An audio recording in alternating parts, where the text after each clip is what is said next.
Welcome to Homemade. Hello welcome to home made. ഞാൻ രമ്യ സുർജിത്ത്. ഇന്ന് നമുക്ക് സദ്യയിൽ അധികം ശ്രദ്ധിക്കപ്പെടാത്ത വിഭവമായിട്ടുള്ള ഓലൻ എങ്ങനെയാണ് ഉണ്ടാക്കുന്നതെന്ന് നോക്കാം. ഓലൻ അധികം ആർക്കും താല്പര്യമില്ലാത്തൊരു കറിയാണ് ഓലൻ. പക്ഷേ അത് ഉണ്ടാക്കേണ്ട പോലെ നിറച്ച് തേങ്ങാപ്പാലൊക്കെ ഒഴിച്ച് ആവശ്യത്തിന് ഉപ്പൊക്കെ ചേർത്ത് നന്നായിട്ട് ഉണ്ടാക്കിയാൽ നല്ല ടേസ്റ്റാണ് ഓലൻ കഴിക്കാനായിട്ട്. അപ്പോൾ ഇവിടെ ഞാൻ കുമ്പളങ്ങയും വൻപയറും ചേർത്തിട്ടുള്ള ഓലനാണ് നിങ്ങൾക്ക് കാണിച്ചു തരാൻ പോകുന്നത്. നല്ല എളുപ്പമാണ് ഉണ്ടാക്കാനായിട്ട്. അപ്പം നമുക്ക് എങ്ങനെ ഉണ്ടാക്കുന്നതെന്ന് നോക്കാം. അതിന് മുന്നേ ആദ്യമായിട്ടാണ് നിങ്ങൾ എൻ്റെ ചാനൽ കാണുന്നതെങ്കിൽ സബ്സ്ക്രൈബ് ചെയ്യാൻ മറക്കരുത്. അതുപോലെ തന്നെ തൊട്ടടുത്തുള്ള ബെൽ ബട്ടൺ കൂടെ ക്ലിക്ക് ചെയ്യുക. എന്നാൽ മാത്രമേ ഞാനിടുന്ന വീഡിയോസിൻ്റെ നോട്ടിഫിക്കേഷൻ നിങ്ങൾക്ക് കൃത്യമായിട്ട് കിട്ടുകയുള്ളൂ. അപ്പോൾ നമുക്ക് എങ്ങനെ ഓലൻ ഉണ്ടാക്കുന്നതെന്ന് നോക്കിയിട്ട് വരാം.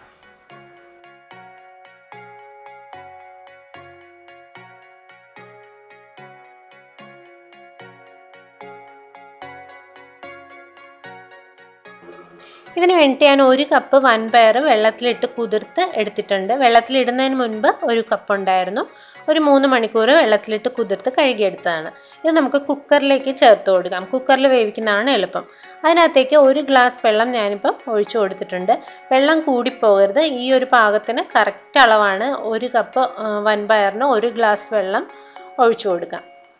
ഇനി നമുക്കിതൊന്ന് അടച്ചു വെച്ച് വേവിക്കാം. ഒരു 4 വിസിലൊക്കെ ആകുമ്പോഴേക്കും വെന്ത് കിട്ടും. ഹൈ ഫ്ലെയിമിലിട്ട് ഒരു 4 വിസിൽ ആകുമ്പോഴേക്കും നമുക്ക് ഓഫ് ചെയ്ത് കൊടുക്കാം. ഇപ്പോൾ നല്ല പാകത്തിന് വെന്ത് വെള്ളമൊക്കെ വറ്റി വന്നിട്ടുണ്ട്. ഈ ഒരു കറക്റ്റ് പാകത്തിന് കിട്ടണമെങ്കിൽ ഞാൻ പറഞ്ഞ പോലെ വെള്ളം ചേർത്ത് വേവിക്കുക. അപ്പോൾ ഒന്ന് ഞെക്കി നോക്കിയാൽ അറിയാം വെന്തിട്ടുണ്ടോ ഇല്ലെന്ന്. വെന്തിട്ടില്ല എന്നുണ്ടെങ്കിൽ നിങ്ങൾക്ക് ഒരല്പം വെള്ളം കൂടെ ഒഴിച്ച് കുറച്ച് ഒരു വിസിലും കൂടെ കേൾപ്പിച്ച് കഴിഞ്ഞാൽ നന്നായിട്ട് വെന്ത് കിട്ടും. വെന്തങ്ങ് ഉടഞ്ഞു പോകരുത്. പിന്നെ ഞാനൊരു മൺചട്ടി എടുത്തിട്ടുണ്ട്. അതിനകത്താണ് ഉണ്ടാക്കുന്നത്. അതിനകത്തേക്ക് കുമ്പളങ്ങ അല്ലെങ്കിൽ ഇളവൻ എന്നൊക്കെ പറയുന്ന കായാണ് നമ്മൾ ഈ ഓലൻ ഉണ്ടാക്കാനായിട്ട് എടുക്കുന്നത്. അതൊരു 300 ഗ്രാം കുരുവും തൊലിയൊക്കെ കളഞ്ഞ് ക്ലീൻ ചെയ്ത് കനം കുറഞ്ഞ് ചതുര കഷ്ണങ്ങളായിട്ട് മുറിച്ചെടുത്തിട്ടുണ്ട്. അതിനകത്തേക്ക് എരിവിന് ആവശ്യമായിട്ടുള്ള പച്ചമുളക് ചേർത്ത് കൊടുക്കാം. നമ്മൾ ഓലന് എരിവിന് പച്ചമുളക് മാത്രമേ ചേർക്കുകയുള്ളൂ. അപ്പോൾ എത്ര എരിവ് വേണമെന്നനുസരിച്ചിട്ട് പച്ചമുളക് ചേർത്ത് കൊടുക്കുക. ഞാനൊരു 3 പച്ചമുളക് ചേർത്ത് കൊടുത്തിട്ടുണ്ട്.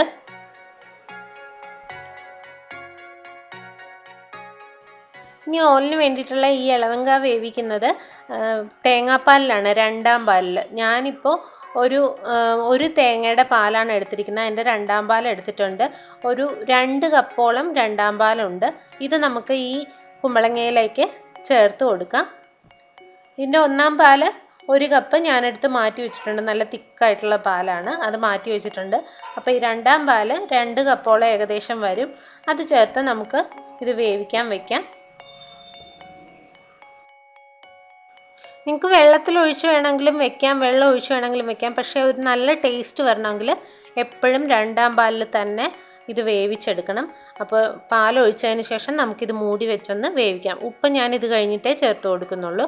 അപ്പോൾ ഒന്ന് ആ ഒരു കുമ്പളങ്ങയുടെ കളറൊക്കെ ചെറുതായിട്ടൊന്ന് ട്രാൻസ്പെറൻ്റ് ആയി തുടങ്ങുന്നവരെ നമുക്കിതൊന്ന് വേവിച്ചെടുക്കാം. ഒത്തിരി അങ്ങ് വെന്ത് പോകരുത്.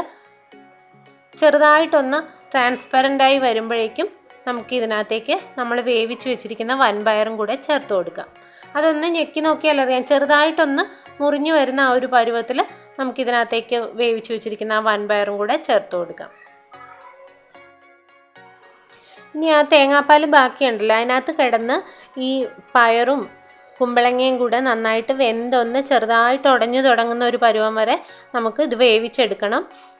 ഇതിനി മൂടി വെച്ച് വേവിക്കേണ്ട ആവശ്യമില്ല, തുറന്നു വെച്ച് തന്നെ വേവിക്കണം. അപ്പോൾ ബാക്കി തേങ്ങാപ്പാലൊന്ന് വറ്റി കിട്ടുകയും ചെയ്യും. അപ്പോൾ ഈ സമയത്ത് നമുക്ക് ഇതിനകത്തേക്ക് ആവശ്യത്തിനുള്ള ഉപ്പ് ചേർത്ത് കൊടുക്കാം. ഉപ്പും കൂടെ ചേർത്തതിന് ശേഷം പിന്നെ കുറച്ച് കറിവേപ്പിലയും കൂടെ ഞാനിപ്പോൾ ചേർത്ത് കൊടുക്കുന്നുണ്ട്. നിങ്ങൾക്ക് വേണമെങ്കിൽ ഇത് അവസാനം ചേർത്താലും മതി. ഞാൻ കുറച്ച് കറിവേപ്പില ഈ സമയത്തും കൂടെ ചേർക്കുന്നുണ്ട്. അപ്പോൾ കറിവേപ്പിലയും കൂടെ അതിനകത്ത് കിടന്ന് വരുമ്പോഴേക്കും നല്ലൊരു ടേസ്റ്റാണ്.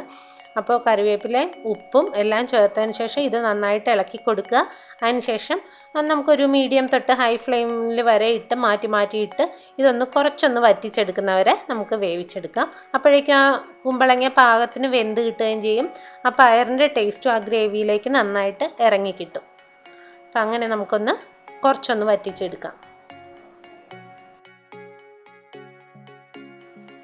അപ്പോൾ ഇത് നന്നായിട്ടൊന്ന് വെന്ത് വറ്റി വന്നിട്ടുണ്ട്. ഒത്തിരി അങ്ങ് കംപ്ലീറ്റ് വെള്ളം വറ്റി ഇതിങ്ങനെ കുഴഞ്ഞു പോകേണ്ട കാര്യമില്ല. കുറച്ചൊന്ന് വറ്റി വരുമ്പോഴേക്കും ആ കുമ്പളങ്ങയെല്ലാം നന്നായിട്ട് ട്രാൻസ്പെറൻ്റ് ആയി വരും. അപ്പം നന്നായിട്ട് പെട്ടെന്ന് അങ്ങ് ഉടഞ്ഞു വരുന്ന ഒരു പരുവാവും. ആ സമയത്ത് നമുക്ക് ഇതിനകത്തേക്ക് എടുത്തു വെച്ചിരിക്കുന്ന ഒന്നാം പാല് ചേർത്ത് കൊടുക്കാം. ഒന്നാം പാല് നല്ല തിക്കായിട്ടുള്ള ഒന്നാം പാല് വേണം എടുത്തു വെക്കാനായിട്ട്. 1 മുതൽ 1.5 കപ്പ് വരെ നമുക്കിതിനകത്തേക്ക് ചേർത്ത് കൊടുക്കാം. എനിക്കിപ്പോൾ 1 കപ്പിലും ഒരല്പം കൂടെ കൂടുതലുണ്ടായിരുന്നു, അതും കൂടെ ചേർത്ത് കൊടുത്തിട്ടുണ്ട്.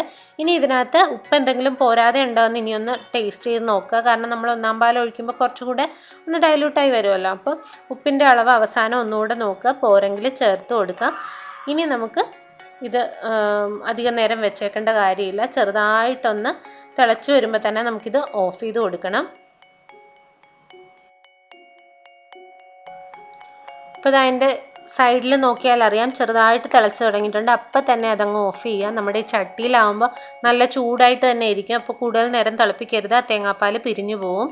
ഇനി നമുക്ക് ഇതിനകത്തേക്ക് കുറച്ച് പച്ച വെളിച്ചെണ്ണ ഒഴിച്ചു കൊടുക്കണം. വെളിച്ചെണ്ണ ഒരു 1-2 ടേബിൾ സ്പൂൺ വരെ നമുക്ക് ഒഴിച്ചു കൊടുക്കാം. ആ വെളിച്ചെണ്ണയുടെ ടേസ്റ്റ് വരുമ്പോഴേക്കും നല്ല ഒരു മണമൊക്കെ വരും.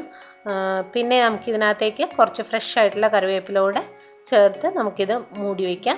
ഇനി ഇതൊന്നും ചെയ്യേണ്ട, ഒരു 10 മിനിറ്റ് അങ്ങനെ ഇരുന്ന് വരുമ്പോൾ പച്ച വെളിച്ചെണ്ണയുടെ ടേസ്റ്റൊക്കെ അതിനകത്തേക്ക് നന്നായിട്ട് ഇറങ്ങും.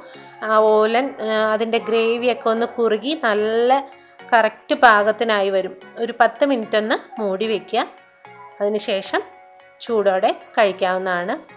അപ്പോൾ നല്ല ടേസ്റ്റിയാണ് ഈ ഓലൻ കഴിക്കാനായിട്ട്. ഈ ഒരു മെത്തേഡിൽ തന്നെ ഉണ്ടാക്കി നോക്കുക.